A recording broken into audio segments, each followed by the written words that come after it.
आज की डेट में इस देश का दलित, ओबीसी और मुस्लिम वोट वो राहुल गांधी को पसंद करता है, ऐसा 2024 का रिजल्ट हमें बताता है। आने वाले समय में और एक मैसेज भी जाएगा कि कांग्रेस पार्टी ने कुछ बदलाव किए हैं और वो उसको सीरियसली ले रहे हैं। जिन भी मुश्किलों से कांग्रेस पार्टी गुजर रही है, जहाँ जवाबदेही नहीं है, तो बोला उससे बड़ा फायदा मिलेगा कांग्रेस पार्टी को, जिसकी जो पावर है, मजबूती है, उससे वही काम लिया जाए। आप तो स्थितियां कांग्रेस की अच्छे से जानते हैं, समझ रखते हैं उसकी।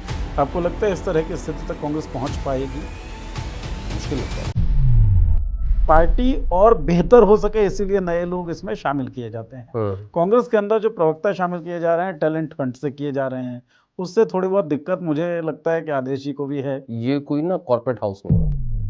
नेहरू के ऊपर प्रियंका गांधी ने बोला कि यार आप हर बात में नेहरू नेहरू नेहरू करते हैं, तो जितनी गालियां देनी है एक सूची बना लीजिए कि ये सारी देनी है, 10, 12, 14 घंटे का एक सत्र बुला लीजिए और उसमें दे दीजिए नेहरू को गालियां, खत्म करिए, नेहरू पे जितनी बात करनी है कर लीजिए। उनके भाषण में एक दिशा थी कि कैसे सहज सरल मुस्कुरा के नरेंद्र मोदी के मुद्दे पे, उन्हीं की पिच पे उनको कैसे जवाब दे सकते हैं। नरेंद्र मोदी जब भाषण देने आए और बंकिम दा उन्होंने बोल दिया, जिसके बाद एक बैंटर भी हुआ और वो माफ़ी भी मांगते हैं कि बंकिम दा नहीं, बंकिम बाबू। तो नैरेटिव जो सेट करना चाहती थी भारतीय जनता पार्टी, इस बार नहीं हो पाया, ध्वस्त हो गई है। ध्वस्त हो गया इस बार।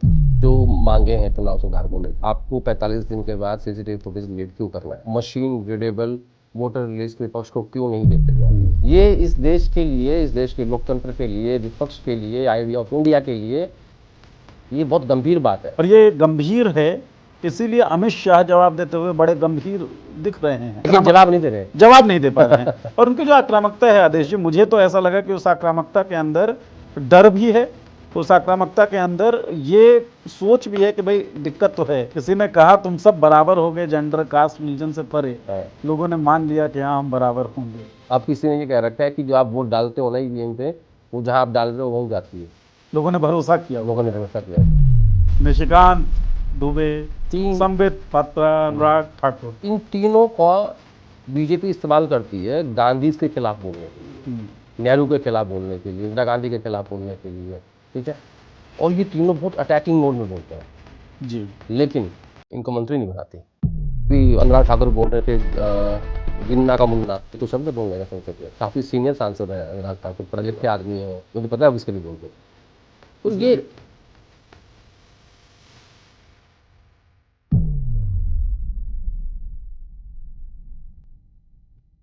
नमस्कार दोस्तों, देखी जाएगी के नए एपिसोड में आप सभी का स्वागत है। चर्चा करने के लिए हमारे साथ सामने बैठ चुके हैं आदेश रावल जी, जो कंसल्टिंग एडिटर हैं हमारे। बहुत बहुत स्वागत आदेश जी आपका। तो यात्रा करते हैं हम इस शो में, फिर से यात्रा करेंगे। यात्रा करते हुए सदन में तो जाना ही पड़ेगा क्योंकि विंटर सेशन चल रहा है और विंटर सेशन जो है बहुत गर्म हो गया है सदन की बहसों के कारण। तो बहसों का आउटकम क्या देख रहे हैं, क्या डिकोड कर पा रहे हैं आदेश जी, इस पर चर्चा होगी। हरियाणा को लेकर भी कि हरियाणा में क्या कुछ अलग पक रहा है कांग्रेस के अंदर। चर्चा एक टैलेंट हंट की भी होगी, वो टैलेंट हंट जो वादा कर रहा है लोगों से कि आपको राजनीति में लेकर आ रहे हैं, बल्कि कांग्रेस जो है टैलेंट हंट के जरिए लोगों को लाभ ही रही है।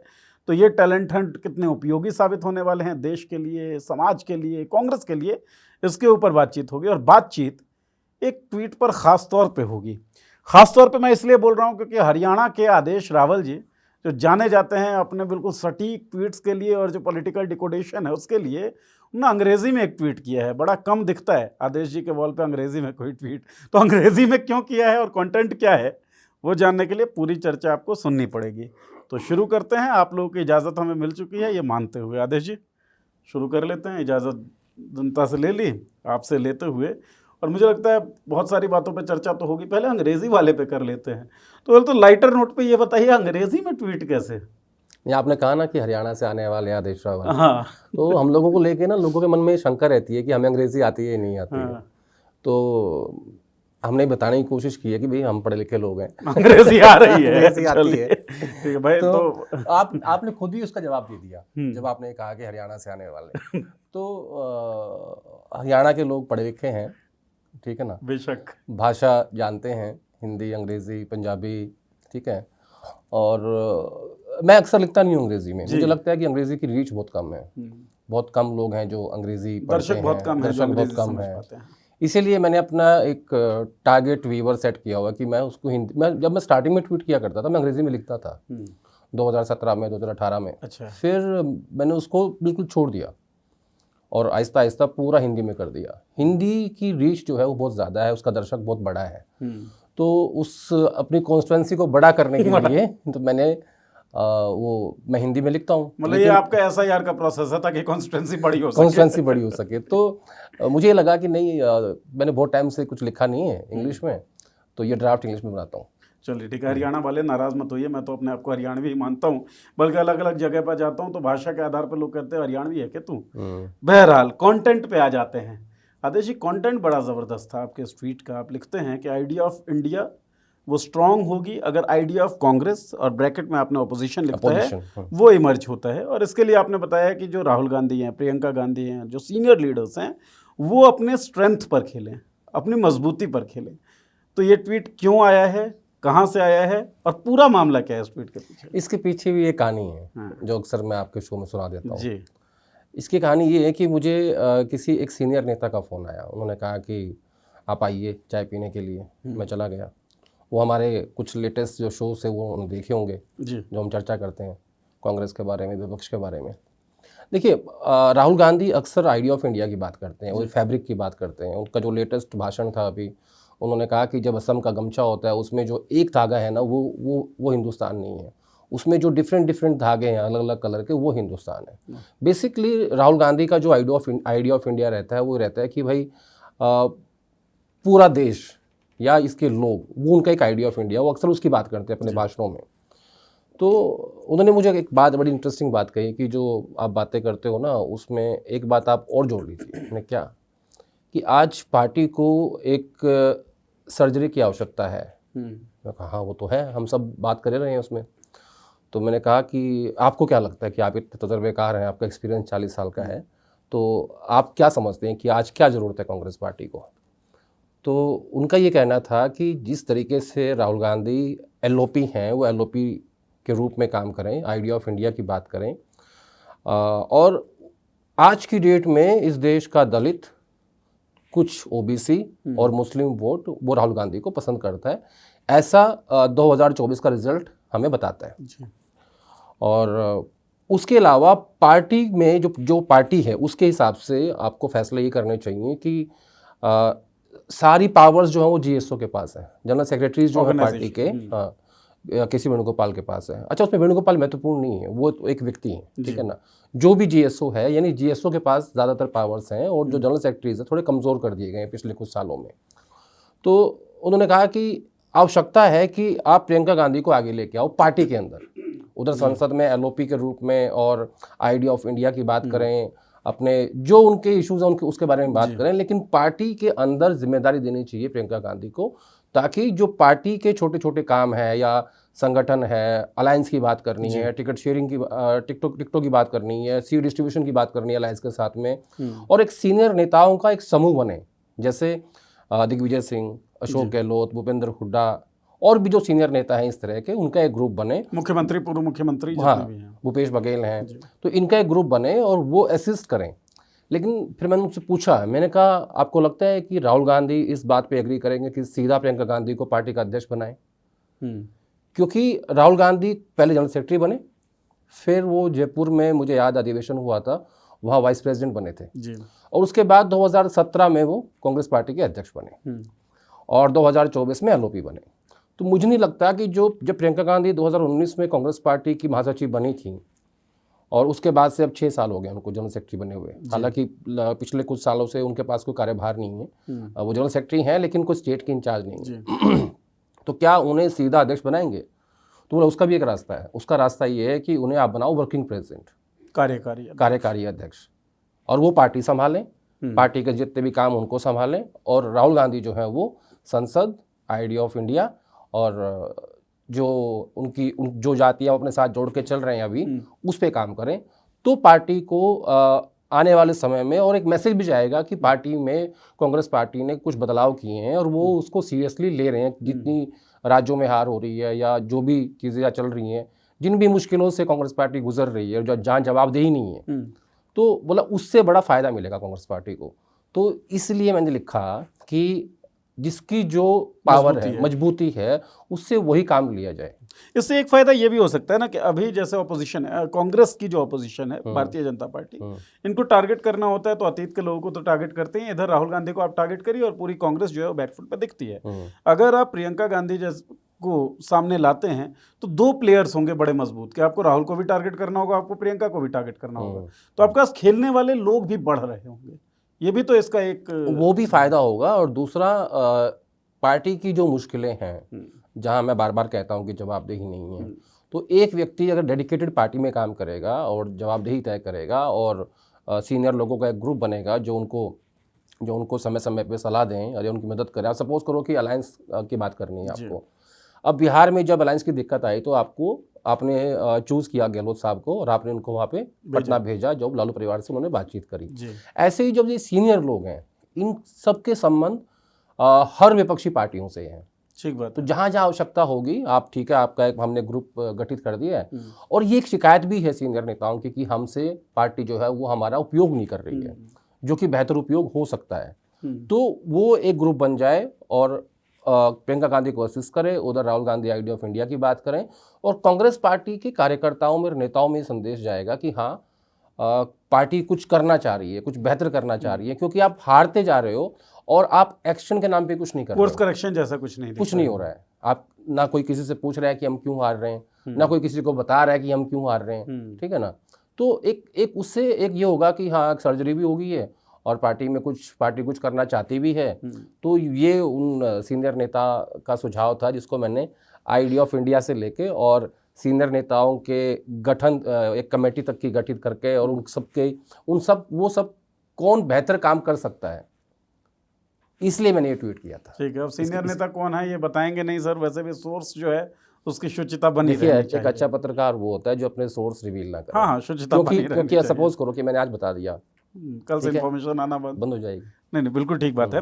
और ये जो पूरा मॉडल है जिसकी बात वो सीनियर नेता आपसे कर रहे थे या शो में हम कर रहे हैं, ऐसा ही कुछ मॉडल अतीत में भी अगर हम एनालॉजी ड्रॉ करें तो दिखता है कि महात्मा गांधी ब्रांडिंग का काम कर रहे हैं, महात्मा गांधी वृहद तौर पर लोगों को जोड़ रहे हैं। वहीं सरदार पटेल हों चाहे जवाहरलाल नेहरू हों, ये सब लोग संगठन देख रहे हैं कांग्रेस का, और चुनाव ये सब लोग देख रहे हैं।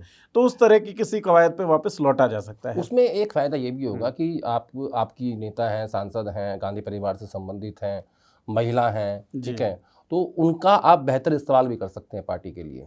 दूसरा क्या होता है, जितने भी नेता आज की डेट में जो मिलना चाहते हैं लीडरशिप से, उनसे प्रियंका गांधी ही मिलती हैं। मैंने आपके कई शो में पहले कहा है कि जो क्राइसिस मैनेजमेंट है पार्टी का, वो प्रियंका गांधी ही करती हैं। तो ऐसे में वो जो सीनियर नेता थे उनका ये कहना था कि जब सब कुछ वो कर ही रही हैं पर्दे के पीछे से, तो क्यों ना उन्हें आगे ही करके पार्टी में कुछ समाधान निकले और लोग जो हैं जिनकी शिकायतें हैं कि कोई एक्शन नहीं होता है या कोई हलचल नहीं होती है, कोई सर्जरी नहीं होती है, तो उसको भी कम से कम दूर किया जा सकता है। सर्जरी होती बेसिकली क्या है ना, एक कार्यकर्ताओं को और नेताओं को एक मैसेज देने की कोशिश है कि उनके अंदर कुछ थोड़ा जोश पैदा हो, वो घर से बाहर निकलें और पार्टी के लिए काम करें, जो पिछले कुछ सालों से नहीं हो पा रहा है। तो आप तो स्थितियां कांग्रेस की अच्छे से जानते हैं, आप समझ रखते हैं उसकी। आपको लगता है इस तरह की स्थिति तक कांग्रेस पहुंच पाएगी? मुश्किल लगता है मुझे। कारण मुश्किल लगने कारण बहुत सारे हैं, एक कारण नहीं है। कुछ कारण बताएं। एक तो ये कुछ करते हुए मतलब दिखना नहीं चाहते कि हम कुछ कर रहे हैं। आप देखो कर्नाटका क्राइसिस चल रहा है, अभी तक कोई सोल्यूशन नहीं हुआ। आप देखो बिहार आप हारे, 7 दिसंबर को आने वाले थे। हाँ, वो उसको थोड़ा सा आगे बढ़ा दिया गया। कर्नाटका हारे, माफ़ कीजिएगा, बिहार हारे, आपने क्या किया? अभी तक कुछ नहीं किया आपने। आप हरियाणा आ रहे थे, आपने क्या किया? आपने 11 महीने बाद फैसला लिया और आपने फिर से वही रिपीट कर दिया पावर कंसोलिडेशन जो था। ठीक है, कुछ नहीं हुआ उसमें भी। आप दिल्ली आ रहे थे, उसमें क्या हुआ? आप 3 लोकसभा चुनाव हार चुके हो। तो जो मैंने कहा ना, जवाबदेही की जो बात मैं हर बार अपने शो में करता हूँ कि वो जवाबदेही मिसिंग है। बेसिकली इनको एक ऐसे व्यक्ति की आवश्यकता है कि जो अकाउंटेबिलिटी तय करे कि भैया अगर आपने ये काम नहीं किया तो फिर आपको अपने घर का रास्ता। अच्छा, और होता भी है ना, कई लोगों का स्वभाव होता है कि हम ऐसे ही हैं। हो सकता है राहुल गांधी का स्वभाव ही ना हो अकाउंटेबिलिटी फिक्स करने का, तो भाई जिसका स्वभाव है उसको आप आगे ले आइए, जो आप बात कर रहे हैं। देखिए क्या रहा है, जैसे मैंने बिहार चुनाव के बाद आपके शो में एक बात कही थी कि अंदर अंदर पार्टी में बहुत ज़्यादा चर्चा चल रही है, लोगों के अंदर बहुत गुस्सा है, बहुत नाराज़गी है, और मैं कई बार ये बात कह चुका हूँ कि ये गांधीज की एक प्रॉफिट मेकिंग कंपनी है। अगर इस पे सही से इन्होंने काम नहीं किया तो ये इनके हाथ से निकल जाएगी। और इस पे चर्चा अंदर अंदर सीनियर नेताओं में हो रही है। मैं नाम लेना नहीं चाहता, कोई किसी को फ़ोन कर रहा है, कोई किसी को फ़ोन कर रहा है। तो ये चिंता का विषय है। अगर आप आने वाले कुछ राज्य और हार गए तो वो गुस्सा कहीं फूट ना जाए। अभी वो फूटा नहीं है। अगर वो फूट गया ना, संगठित हो रहा है, इकट्ठा हो रहा है वो, तो अगर वो फूट गया ना तो प्रॉब्लम हो जाएगी। तो और प्रधानमंत्री जी पहले ही कह चुके हैं कि कांग्रेस पार्टी टूटने वाली है। कौन सा इंटेल उनके पास है? और देश के प्रधानमंत्री हैं भाई, ऑब्वियसली हर तरह का इंटेल उनके पास होता है। पूरी जानकारी होती है कि कौन सी पार्टी में क्या हो रहा है, किसमें क्या करवाना है, ये भी पता है उनको। ठीक बात है, ठीक है ना। तो देश के पीएम के पास बहुत सारी अपने हिसाब से शक्तियां तो होती हैं। टाइमलाइन तय हो ही चुकी होगी वहाँ पे, मुझे लगता है ऐसा। तो इसीलिए मैं कह रहा हूँ कि पार्टी के अंदर जो सिस्टम है, जो ये चलती जा रही है, जैसे मैं कहता हूँ कि रोडवेज की बस की तरह हमारे हरियाणा की, उसके पीछे लिखा होता है या तो यूँ ही चल लेगी, उसको चेंज करना पड़ेगा। क्योंकि ये जो आइडिया ऑफ इंडिया है ना, ये इस आइडिया ऑफ इंडिया के लिए इस देश में एक मजबूत विपक्ष की आवश्यकता है और हमेशा रहेगी इस लोकतंत्र के लिए। ठीक बात है। ये तो भला हो इस देश के लोगों का जिन्होंने बीजेपी को 240 पे लाके खड़ा कर दिया और विपक्ष जो थोड़ा सा मजबूत हो गया। आज संसद में उनकी बात जो वो चाहते हैं वो होती है, रखते हैं अपनी बात, बोलते हैं। कुछ बिल ऐसे हैं जो जेपीसी को जाते हैं जो पहले नहीं जाते थे। ठीक है ना। पहले तो आप 300 सीट थी, जो चाहे वो किया। अब इस देश के लोगों का ही भला है ये, विपक्ष ने कुछ नहीं किया इसमें। चाहे वो संविधान का मुद्दा था, चाहे वो ओबीसी का मुद्दा था। ठीक है, ये सब इकट्ठा हुए और तब जाके विपक्ष थोड़ा सा मजबूत हुआ। तो मेरा ऐसा व्यक्तिगत रूप से मानना है कि जो आइडिया ऑफ इंडिया है, ये जो विपक्ष है, इसका मजबूत रहना बहुत ज़रूरी है इस देश के लिए। सिर्फ विपक्षी पार्टियों के लिए नहीं, देश के लिए और देश की पूरी व्यवस्था के लिए। चलिए, पार्टी की जो आपने बातचीत की आदेश जी, पार्टी और बेहतर हो सके इसीलिए नए लोग इसमें शामिल किए जाते हैं। कांग्रेस के अंदर जो प्रवक्ता शामिल किए जा रहे हैं, टैलेंट हंट से किए जा रहे हैं, उससे थोड़ी बहुत दिक्कत मुझे लगता है कि आदेश जी को भी है कि भाई ये प्रक्रिया दोषपूर्ण है। देखिए, ये कोई ना कॉर्पोरेट हाउस नहीं है। आजकल ये सही बात है कि थोड़ी सी विचारधारा कमज़ोर हुई है पिछले 11-12 सालों में। यहाँ के लोग वहाँ जा रहे हैं, वहाँ के लोग यहाँ आ रहे हैं, चलता रहता है। लेकिन जब आप ये कह रहे हो कि हम टैलेंट हंट के ज़रिए हम प्रवक्ता चुनेंगे, आज से लगभग 15 साल पहले भी आपने ऐसे ही किया था। टैलेंट हंट के ज़रिए आप प्रवक्ता लेके आए थे। पता लगा लो कि वो जितने लोग आए थे वो आज किन किन पार्टियों में हैं। क्या होता है, ये जो प्रोफेशनल्स होते हैं ना, जो एक अपने करियर को लेके किसी राजनीतिक दल में आते हैं, उनको कोई कमिटमेंट नहीं होता। अब राहुल गांधी ये चाहते हैं कि भाई हमारे जो प्रवक्ता हो उसमें एक मिश्रण हो, आदिवासी भी हो, ओबीसी भी हो, दलित भी हो, सबको जिनकी जो हिस्सेदारी है वो मिलनी चाहिए। वो पार्टी के अंदर से करना चाहिए इनको, ऐसा मेरा मानना है। लेकिन टैलेंट हंट के जरिए जो कर रहे हैं, इनको दिक्कत बाद में ये आएगी। वो मेरी दिक्कत नहीं है, भाई पार्टी के अंदर से फीडबैक आता है ना, मैं तो वही लिखता हूँ। जी। मैं थोड़ी घर बैठ के खबरें बना रहा हूँ। तो जो लोग कहते हैं, मैंने बहुत लोगों के मुंह से ये बात सुनी कि यार ये जो लोग आएंगे इनका कमिटमेंट तो होगा नहीं, इस पार्टी का प्लेटफॉर्म को यूज़ करेंगे और आगे बढ़ जाएंगे किसी और दूसरी पार्टी में जहाँ उनको बेहतर मौका मिलेगा, मानदेय मिल जाए, पैकेज मिल जाए। ठीक है ना। तो वो तो प्रोफेशनल लोग हैं। ठीक बात है। तो बेसिकली जो इनके पास अपने लोग हैं, जो एनएसयूआई से आए, यूथ कांग्रेस से आए, महिला कांग्रेस से आए हैं, ठीक है, या कांग्रेस में हैं, जो विधायक हैं, सांसद हैं, पूर्व विधायक हैं, राज्यों की कमेटियों में हैं, ठीक है, उनमें से क्यों नहीं चूज कर सकते जी? जो आपके घर में है, आप उनमें से चूज ना करके आप टैलेंट हंट कर रहे हो जिनका कोई कमिटमेंट आपकी विचारधारा से नहीं है। ठीक बात है। इसमें ये प्रॉब्लम थी। और विचारधारा का कमिटमेंट तो लालू प्रसाद यादव के भाषण अगर लोग सुने तो कोई बहुत शानदार, मतलब वक्तव्य के नंबर्स के हिसाब से देखा जाए तो बहुत शानदार कहीं स्टैंड नहीं करेंगे लालू यादव। लेकिन देश में जो सबसे ज़बरदस्त भाषण देने वाले, इम्पैक्टफुल भाषण देने वाले नेताओं की सूची बने तो लालू यादव वहाँ ज़रूर दिखते हैं, क्योंकि वैचारिक कमिटमेंट जो है वो उनके भाषा में है, वो उनके शब्दावली में, तो वो तभी आएगा जब ग्राउंड से उठा हुआ तभी हम पिछड़े की बात करेंगे, है ना। वो तो उनको आता है वो सब। हाँ, वो अंदर से आ रहा है। बेसिकली एक कमिटमेंट की आवश्यकता होती है। आपकी पार्टी में पहले ही कमिटमेंट की बहुत कमी हो रखी है और आपने जो अब ये टैलेंट हंट शुरू किया है इसमें और ज़्यादा कमी है। ठीक है ना। तो बहुत सारे लोगों ने मुझे ये बात कही और कहते रहे, बोल रहे थे और लगभग 15-20 दिन के बाद मैंने ये लिखा कि भाई ये इस प्रक्रिया में दोष है। ठीक बात है। और बहुत से लोगों ने मुझे इसके लिए बधाई भी दी कि आपने सही बात लिखी है, लेकिन फिर वही बात है, फैसला तुमको करना है ना ऊपर वालों को। ठीक बात अब हम कह रहे हैं कि भाई किसी नेता ने कह दिया कि प्रियंका गांधी को बनाओ वर्किंग प्रेसिडेंट, ये हमारा काम नहीं है। हम तो बता रहे हैं लोगों को कि पार्टी के अंदर एक सोच ऐसी भी है, इस तरह की चर्चा भी चल रही है। भी है। पार्टी के अंदर बहुत कुछ है, हरियाणा के अंदर भी बहुत कुछ है, आपने लिखा भी है ब्रीफ में, अब समझाएंगे थोड़ा आप डिटेल में हो क्या रहा है हरियाणा में। मतलब आपने लिखा कि जो राव नरेंद्र हैं उनके कार्यक्रमों में कुमारी शैलजा भी जा रही हैं, सुरजेवाला साहब भी जा रहे हैं, इधर चौधरी विजेंद्र की जो यात्रा है उसमें भी कुमारी शैलजा जा रही हैं और सुरजेवाला भी जा रहे हैं। क्या हुड्डा साहब केवल सीएलपी बना दिए गए हैं? क्या है इस ट्वीट के पीछे? एक कार्यक्रम हुआ था नारनौल में, नारनौल राव नरेंद्र की कॉन्स्टिट्यूंसी है, वहीं से आते हैं वो। तो वहाँ पे मैंने तस्वीरें देखी कि रणदीप सिंह सुरजेवाला और कुमारी शैलजा दोनों वहाँ पे गए और हुड्डा साहब मैंने वहाँ नहीं दिखे। फिर इधर यात्रा चल रही है वीरेंद्र सिंह की, जो हिसार के पूर्व सांसद हैं, चौधरी वीरेंद्र सिंह के बेटे हैं, पूर्व IAS अफसर हैं हरियाणा के, हमारे शो में भी आए थे, हमारे इस ऑफिस में भी आए थे। तो उनकी यात्रा में मैं देख रहा हूँ कि एक बार कुमारी शैलजा जाती हैं, फिर रणदीप सिंह सुरजेवाला जाते हैं, फिर साथ में कुलदीप शर्मा जाते हैं। तो ऐसा लगा उसको देख के मुझे कि जैसे हुड्डास को ना एक लॉबी ऐसी है जो उनको आइसोलेट करने की कोशिश कर रही है। क्या मैंने वो सिर्फ तस्वीरें देख के डिकोड किया कि भाई जो तस्वीरें हैं ये क्या कह रही हैं। हुड्डास तो यात्रा में गए ही नहीं एक बार भी, ना ही प्रभारी गए अभी केरी प्रसाद। और हुड्डा बनाम शैलजा, हुड्डा बनाम सुरजेवाला क्या जो वो तो डे वन से चल रहा है, वो तो है ही, वो तो डे वन से चल रहा है, तो चुनाव के समय से चल रहा है। बल्कि अब तो ये भी कहते हैं, सांसद मुझे बोल रहे थे कि कुमारी शैलजा ने हरवा दिया विधानसभा चुनाव। मैं कहा यार तुम पहले तय कर लो, पहले तुम कहते हो कि इनके पल्ले कुछ नहीं है, ठीक बात है, फिर कहते हो इसने हरवा दिया। एक तरफ रहो ना भाई, अगर तुम एक्सेप्ट कर लेते और उनको उनका हिस्सा दे देते तो आज तुम सत्ता में होते। ठीक बात है, लड़ाई तो हिस्सेदारी की है ना, सत्ता क्या है, सबको अपना अपना हिस्सा चाहिए। ठीक बात। तो जब सांसद जी ने मुझे कहा कि इन्होंने हरवा दिया, मैं कहा यार ये सब बर्दाश्त नहीं होगा, नाकाबिले बर्दाश्त है। हाँ, तुम कैसे पॉलिटिशियन हो? या तो तुम्हें इस बात का पता नहीं था कि इनके पल्ले क्या है क्या नहीं है, अब कह रहे हो इन्होंने हरवा दिया, ऊपर जाके कहते हो कि नहीं हरियाणा हमें दो क्योंकि इनके पल्ले कुछ नहीं है। तो उस हिसाब से मैं देख रहा था उन पिक्चर्स को, तो मुझे ऐसा लगा कि शायद एक ये जो लॉबी है अदर देन हुड्डास, ये इनको आइसोलेट कर रही है।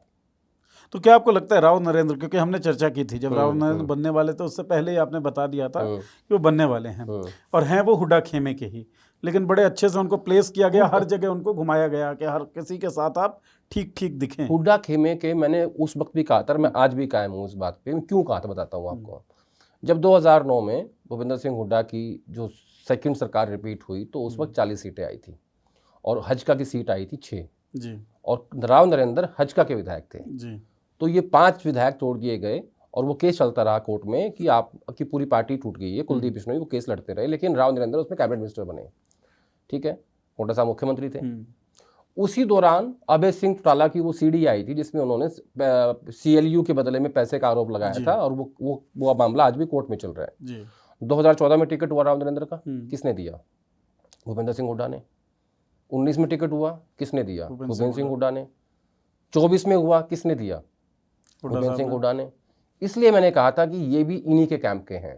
लेकिन अब जो उनकी पोजिशनिंग हो रही है और इसमें बहुत महत्वपूर्ण रोल है BK हरिप्रसाद का, जो प्रभारी हैं। और रणदीप सिंह सुरजेवाला के साथ भी राव नरेंद्र के अच्छे संबंध हैं क्योंकि दोनों इकट्ठे मिनिस्टर थे कैबिनेट में और वो शैलजा जी के पास भी चले गए थे बनने से पहले। तो BK हरिप्रसाद ने उनकी ऐसी पोजीशनिंग की है फिलहाल। देखो अभी तो मुझे दिख रहा है कि सब कुछ आइसोलेट करने की कोशिश कर रहे हैं और 2 धड़े हैं, धड़े तो हमेशा से रहते ही हैं, लेकिन इनका असली इम्तिहान तब होगा जब टिकट बट रही होंगी, किसको कितना मिल पाता किसको कितना मिलेगा और किसकी कितनी पैरवी करेंगे, या एक बार फिर वो भी उदयमान बन जाएंगे। आज की डेट में पोजीशनिंग अच्छी लग रही है देखने में। असली जो लिटमस टेस्ट है, जो इम्तिहान है ना, वो टिकटों में होता है। टिकटों में हिस्सेदारी अगर इस बार मिल गई होती तो आज हरियाणा में सरकार कांग्रेस पार्टी की होती, बराबर की। नायब सिंह सैनी नहीं दिखते। लेकिन वही ये फैसला तो टिकटों वाला आला कमान को लेना है और वो आला कमान इतना ज़्यादा नहीं ले पाता। आला कमान की कितनी टिकटें होती हैं? 2, 4, 5 बस। उसके बाद तो प्रदेश अध्यक्ष और नेता प्रतिपक्ष और जो बाकी लीडर्स हैं वो सब अपना अपना हिस्सा मांगते हैं, वो इस बार नहीं मिला लोगों को, तो मामला खराब हो गया। क्या होगा ये देखी जाएगी, बाकी देखी जाएगी। 4 साल बाद का सवाल है ये, हाँ। कि राव नरेंद्र ऐसे ही अपनी पोजीशन रखेंगे या उदयभान बन जाएंगे, या फिर उदयभान बन जाएंगे।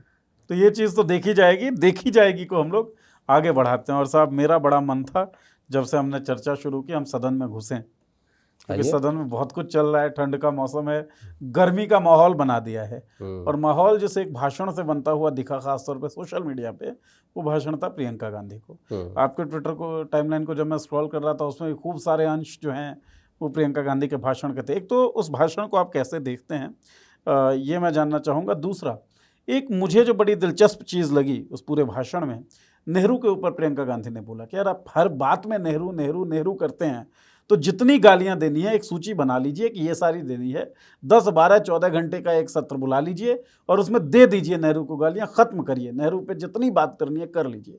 उस टेक पे आपको क्या लगता है, how do you decode the take off Priyanka? मैंने प्रियंका गांधी के पूरे भाषण को एक ट्वीट में डिकोड करने की कोशिश करी, उसका सार लिखने की कोशिश करी, और मुझे 3 घंटे लगे।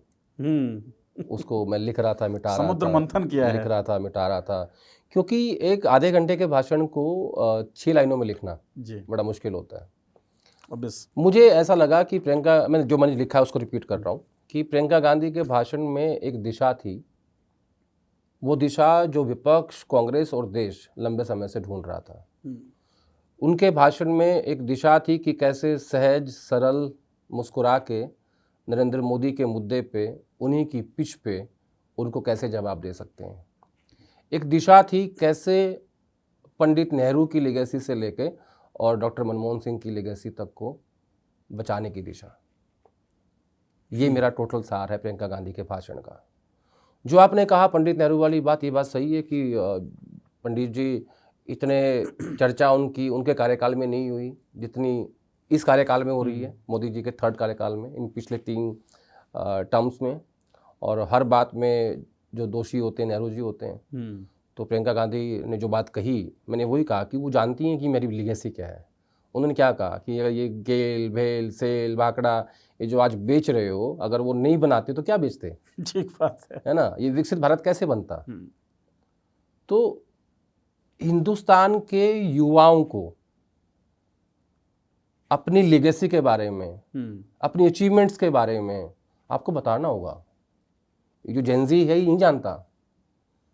मुझे लगता है प्रियंका गांधी की वो एक कोशिश है कि वो इन देश के युवाओं को ये बताएं। लगभग युवा में सिर्फ जेनजी नहीं कहूँगा, लगभग जिनकी आयु 40 साल 45 साल भी है, उनको भी नहीं पता। और ख़ास तौर पे 2014 के बाद जितना मान मर्दन हुआ है, ख़ास तौर पे नेहरू का, उसके बाद तो नेहरू के बारे में आम राय जो है वो गलत ही बन गई है। आम राय की बात मैं कर रहा हूँ, मैं जानता हूँ। और कांग्रेस ने कभी क्लेम करने की कोशिश नहीं की। जैसे पटेल को लेकर जितने झूठ फैलाए जाते हैं कि नेहरू पटेल को लाइक नहीं करते थे, पटेल नेहरू को लाइक नहीं करते थे, नेहरू जो है सत्ता के पिपासू थे, लोभी थे, लालची थे, इस तरह के झूठ, क्योंकि इनको कभी काउंटर करने की मजबूत कोशिश कांग्रेस की तरफ से। कांग्रेस पार्टी में जितने भी नेता अपने आप को विद्वान कहते हैं, जो संसद में हैं, जो खासतौर पे वो लोग जो चुनाव नहीं लड़ते, ठीक है, जो राज्यसभा में हैं, ये उन सब का दायित्व बनता है कि वो अपने नेता की लेगेसी को बचा के चलें, उसके बारे में देश को बताएं कि पंडित नेहरू ने क्या क्या किया, कैसे उन्होंने इस देश के इंस्टीट्यूशंस को खड़ा किया, तब कितनी जनसंख्या थी, तब कितना बजट था, ठीक है, और उन्होंने क्या क्या बनाया और इन्होंने क्या क्या बेचा, है ना, उसमें से। तो ये कोशिश मुझे पहली बार प्रियंका गांधी के भाषण में नजर आई, पहली बार। इसलिए मैंने कहा कि दिशा थी उस भाषण में। तो ये अभी तक कांग्रेस पार्टी समझ नहीं पा रही है, या उनके नेता ये समझ नहीं पा रहे हैं, जो उनके थिंक टैंक हैं, जो राज्यसभा में बैठ के बड़े बड़े मतलब भाषण देते हैं, उनको यही नहीं पता है कि हमें लोगों को बताना क्या है। ठीक बात है। आज पंडित नेहरू जैसा विजनरी आदमी इन 11 सालों में, 11.5 सालों में खलनायक हो गया है कि सारे दोष पंडित नेहरू का ही है, इन्होंने कुछ नहीं किया। आपके पेट में दर्द उठ रहा है तो वो भी पंडित नेहरू की गलती है। उनके कैरेक्टर की इन्होंने बैंड बजा दी है। झूठे फोटो डाल के कहीं उनकी बहन को कह रहे हैं कि उनकी गर्लफ्रेंड है जी। कमाल की बात तो ये है, और इधर को डिफेंड नहीं करता। एक तरफ से फेक प्रोपेगेंडा का बाढ़ और दूसरी तरफ से डिफेंस में कोई खड़ा दिख ही नहीं रहा है। पता क्या है, कोई बात नहीं, लोग जान जाएंगे। अरे नहीं जानेंगे ऐसे लोग। ये जो आपका रवैया है ना, ढुलमुल रवैया, इससे नहीं जान सकते लोग। बताना पड़ेगा आपको, कहना पड़ेगा कि पंडित नेहरू ने क्या क्या किया, इंदिरा गांधी ने क्या किया, नरसिम्हा राव ने क्या किया, राजीव गांधी ने क्या किया, डॉक्टर मनमोहन सिंह ने क्या किया। मेरे favourite prime minister doctor Manmohan Singh है। जो वो करके गए हैं इस देश के लिए, कोई नहीं कर सकता। जो विजन जिस तरीके से जो उनका विजन था, जो उनकी इकोनॉमिक पॉलिसीज थी, उसको ये देश आज नहीं, आज तो हम दूसरे युग में चल रहे हैं, 20 साल बाद, 30 साल बाद, 40 साल बाद याद करेगा कि हाँ डॉक्टर मनमोहन सिंह ने कुछ किया था इस देश के लिए। 2007-8 की मंदी में भी आपका असर नहीं आ पाया। हाँ। और हम लोग ये सोचते हैं जब कॉलेज में पढ़ते थे कि यार मैं जब जॉब करूंगा तो मैं स्विफ्ट कार परचेज करूंगा। उनकी इकोनॉमिक पॉलिसीज ऐसी आई कि हमने बड़ी बड़ी गाड़ियां परचेज करी। राइट। ये क्या होता है, ये आपने बैंकों का इस्तेमाल बहुत साधारण कर दिया, आम लोगों तक आपने लोन पहुंचा दिया, मनरेगा में आपने ग्रामीण लोगों को पैसा भेज दिया और मंदी का असर नहीं हो पाया, पूरा कैश फ्लो आपने बढ़ा दिया। अरे इतना पैसा था ड्यूरिंग यूपीए 1 एंड यूपीए 2 कि जो आदमी मतलब छोटे काम भी कर रहे थे ना, वो भी प्लॉट बेच रहे थे। इतना पैसा था। और जब से यहाँ नोटबंदी हुई, यहाँ मार्केट में पैसा ही नहीं है और कोई मानने के लिए राजी नहीं है। पहली बात तो ये एक्सेप्ट तो करो, नोटबंदी क्यों की थी आज तक नहीं पता, और अब तो अचीवमेंट्स में है ही नहीं, उसकी बात ही नहीं करते। वो भी कभी काले अध्याय के तौर पर याद किया जाएगा। फिल्में बन रही हैं, मैं हर साल बरसी बनाता हूँ उसकी। हाँ, आप बरसी मनाइए, आदित्य दर फिल्में बना रहे हो। मुझे तो लगता है बेस जो है तैयार कर दिया है, नोटबंदी को सेलिब्रेट करेंगे तीसरे चौथे नहीं करेंगे, कभी नहीं करेंगे। इस सरकार की खास बात है। देखिए फिल्मों की बात, ये अपनी विफलताओं को बड़े प्यार से छुपाते हैं। देखो जीएसटी की 5 स्लैब लगाई, अब दिवाली पे क्या कहा, उत्सव मनाओ, हमने 2 स्लैब कर दिए, जीएसटी उत्सव। अरे भाई 5 किसने लगाई थी? ठीक बात है, ये तो बताओ पहले। और जितने ये लाखों करोड़ रुपए लूटे हैं वो कहाँ गए थे? तो जनता के ना। मतलब ये वाली बात होगी, 5 थप्पड़ मार दिए, हाँ। अब देख 2 ही मार रहा हूँ, तो उत्सव मनाओ, 3 थप्पड़ कम हो गए। प्रियंका गांधी के भाषणों की जब बात हो रही थी, एक शेर मुझे याद आया आदेश जी, बड़े दिनों से मैंने सुनाया नहीं है तो एक पढ़ ही देता हूँ कि जो तौर है दुनिया का उसी तौर से बोलो, बहरों का इलाका है जरा जोर से बोलो। तो लगा प्रियंका गांधी जोर से बोल पाई हैं, अपने लेगेसी को रिक्लेम कर पाई हैं। नहीं, उनके मैंने बताया ना, पूरे भाषण का जो सार मुझे लगा, उन्होंने बड़ी सरलता से, सहजता से, लेकिन आप उनका भाषण याद करो जो उन्होंने ऑपरेशन सिंदूर पे दिया था। उसमें वो आक्रामक थी, इमोशनल थी, ठीक है, मुस्कुराई नहीं। और इस वाले भाषण को कंपेयर करो, सरल थी, सहज थी। हिंदी उनकी सबसे बड़ी ताकत है। जब मैं उनका कंपैरिजन राहुल गांधी से करता हूँ, वो हिंदी के जो शब्दों का इस्तेमाल करती हैं, उससे मुझे ये लगता है कि वो हिंदी में ही सोचती है और हिंदी में ही बोलती हैं, तो उनकी भाषा में पकड़ अच्छी है। और वो दूसरा, आपने सत्ता पक्ष का एजेंडा एक्सपोज किया कि आप वंदे मातरम पे डिबेट क्यों चाहते हो, क्योंकि बंगाल का चुनाव है। राइट, ठीक है, तो आपने उस बलून में हल्की सी पिन मार दी। अब लोग भी सोचेंगे यार वंदे मातरम कहाँ से आया, पता नहीं लगा है, तो क्यों उसकी डिबेट कराई गई। तो फिर उसने बताया कि वहाँ पे फोकस है इनका, बिहार तो जीत लिया, बंगाल चले गए हैं, SIR भी हो रही है, इधर वंदे मातरम आ गया है। तो जिस हिसाब से मोदी सरकार जो है वो सिस्टमैटिकली अपने राजनीतिक एजेंडा को फोकस रखती है और कैसे उसको इम्प्लीमेंट करती है, ये भी उनसे कुछ सीखने की चीज़ें हैं। अरे एक चीज़ और मुझे लगी इस सदन के दौरान सर, क्रिकेट के आप शौकीन हैं? नहीं है। फिर भी एनालॉजी तो थोड़ा बहुत समझेंगे कि मान लीजिए पिच के कंडीशंस बड़े अच्छे हों और विपक्षी टीम का बॉलर बड़े शानदार बॉलिंग कर रहा हो, तो अच्छे से अच्छा बैट्समैन जो होता है दूसरी टीम का जो खेल रहा होता है, थोड़ा सा डरा डरा सा फील करता है। नरेंद्र मोदी जब भाषण देने आए और बंकिम दा उन्होंने बोल दिया, जिसके बाद एक बैंटर भी हुआ और वो माफ़ी भी मांगते हैं कि बंकिम दा नहीं, बंकिम बाबू। तो आपको लगता है नैरेटिव जो सेट करना चाहती थी भारतीय जनता पार्टी, इस बार नहीं हो पाया, ध्वस्त हो गई है? ध्वस्त हो गया इस बार, मामला थोड़ा सा हाथ से निकल गया, एक्सपोज कर दिया पूरा ना विपक्ष ने इस बार।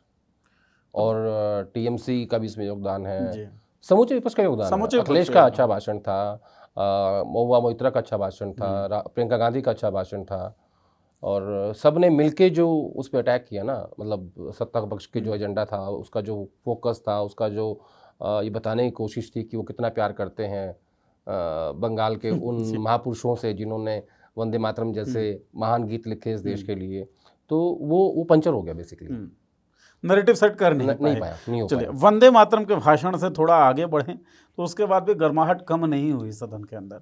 चुनाव सुधारों की मांग पर राहुल गांधी का जो भाषण था वो भी मुझे लगता है कि बड़ा तथ्यपरक था और बड़ा समझ में आने वाला भाषण था। ऑब्वियसली मीडियम जो था वो उसका इंग्लिश था, लेकिन बड़े स्पष्ट दिखे राहुल गांधी अपनी मांगों के साथ। जो 4 मांग उन्होंने बोली हैं कि भाई सीसीटीवी फुटेज को डिस्ट्रॉय करते हो, इसको नहीं, आपके शो में मैं कई बार बोल चुका हूँ ये बात। उनकी जो मांगे हैं चुनाव सुधार को लेकर, वो पहली बात तो ये है कि भाई आपको 45 दिन के बाद सीसीटीवी फुटेज डिलीट क्यों करना है, आपको मशीन रीडेबल वोटर लिस्ट विपक्ष को क्यों नहीं देते हो आप लोग, ठीक है, डिजिटल डाटा क्यों प्रोवाइड नहीं करते हो, ईवीएम्स को लेके जो उनके दिमाग में शंका है, जो भी बात है उसको दूर क्यों नहीं करते हो।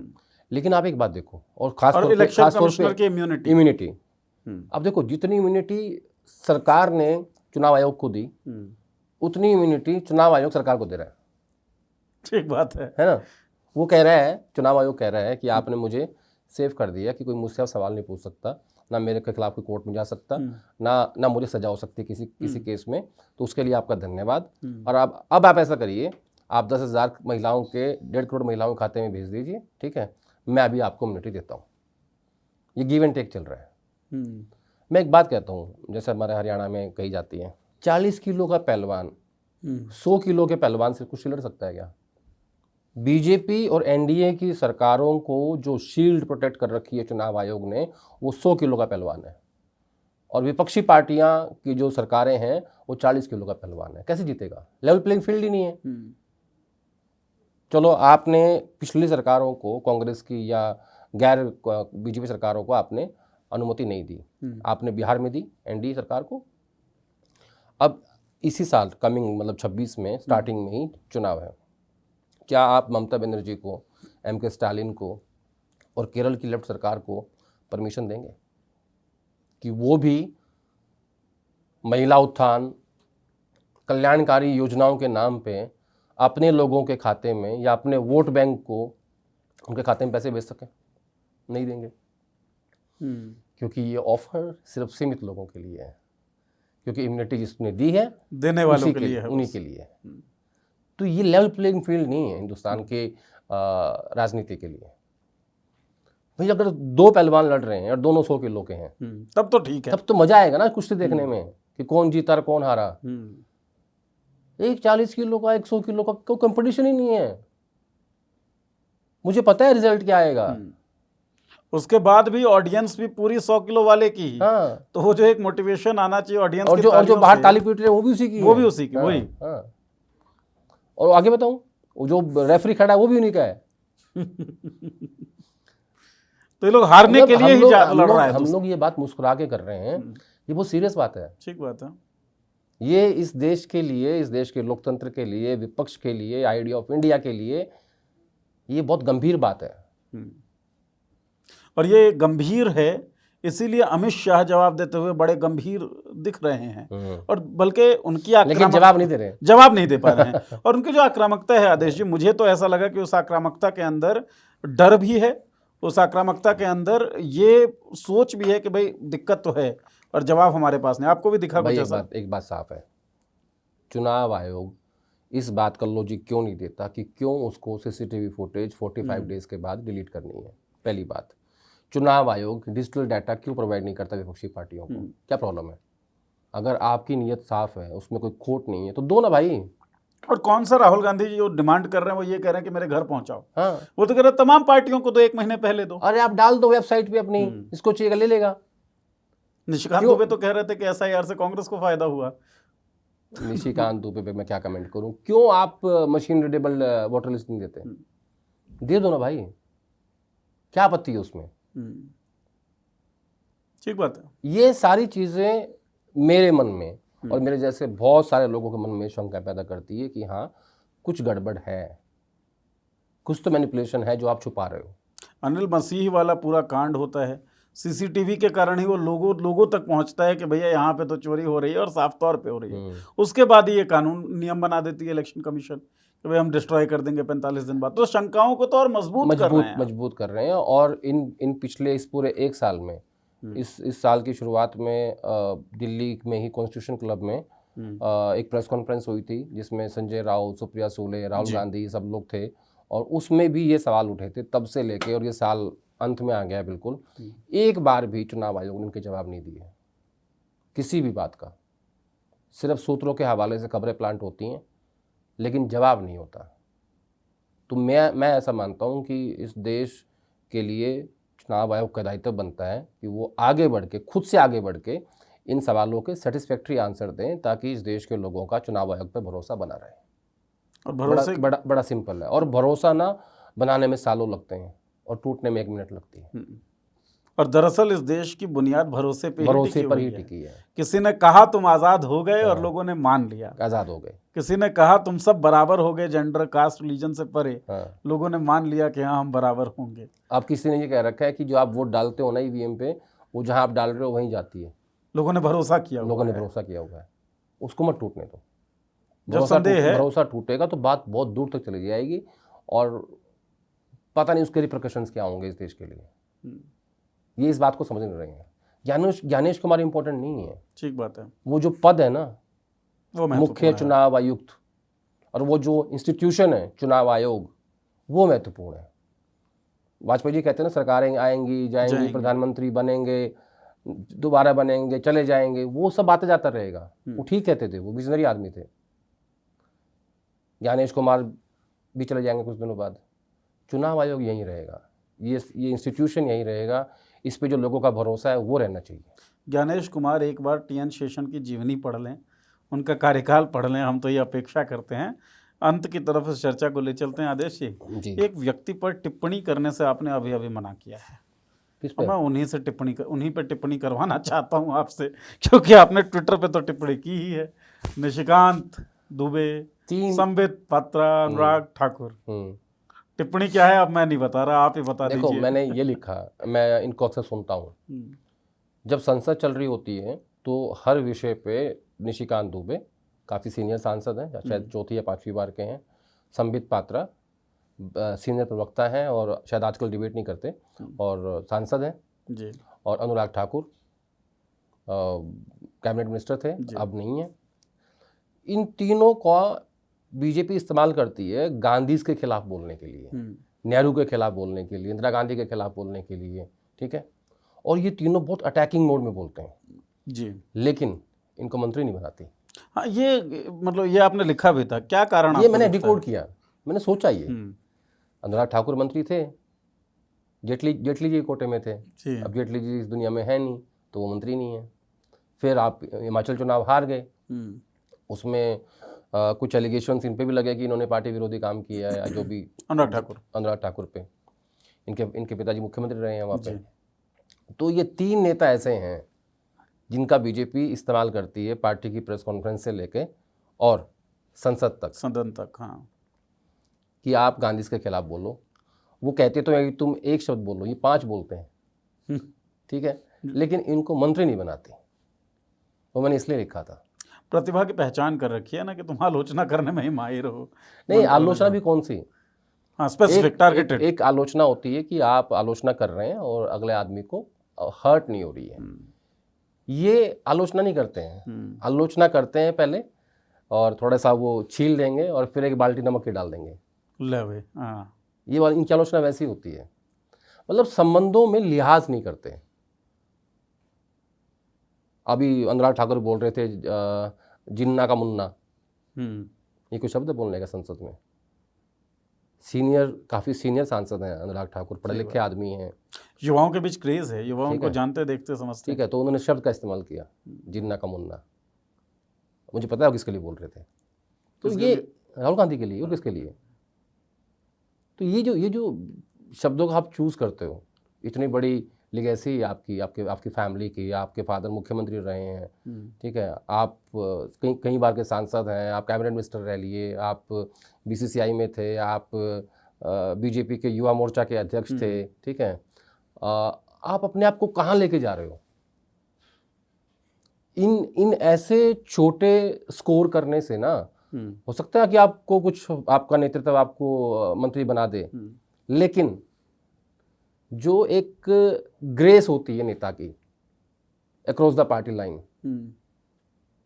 उसमें आप एक्सेप्टेबल नहीं होते। आईना खुद भी तो देखना होता ही होगा ना। नहीं, मुझे नहीं पता, कई लोग आईना देखते भी नहीं है, ऐसे क्योंकि कर लेते हैं, ऐसे बहुत सारे लोग हैं। और अनुराग ठाकुर के बाल काफी पड़ रहे हैं, वो हाथ से सेट कर लेते होंगे। नहीं देख रहे आईना, मैं राजनीतिक रूप से बोल रहा हूँ। ठीक है, जाइए। ठीक है, तो आपको सोचना चाहिए कि आप क्या क्या बोल रहे हैं। और मैं ये सब जो सांसद नेता है ना, ये बहुत से लोगों के आइकन होते हैं, राइट। और आप उनको क्या सिखा रहे हो, कौन सी भाषा, कौन सा स्तर, कितने नीचे। मैंने तो गिरने का कंपटीशन चल रहा है। तो मुझे कई बार पढ़े लिखे लोग हो के जब ऐसी भाषा का इस्तेमाल करते हैं तो थोड़ा सा मतलब ऑफ लगता है, मतलब मज़ा नहीं आता, डिबेट सुनने का मन नहीं करता, स्वाद नहीं आता। आप लोगों से सीखना चाहिए हम लोगों को।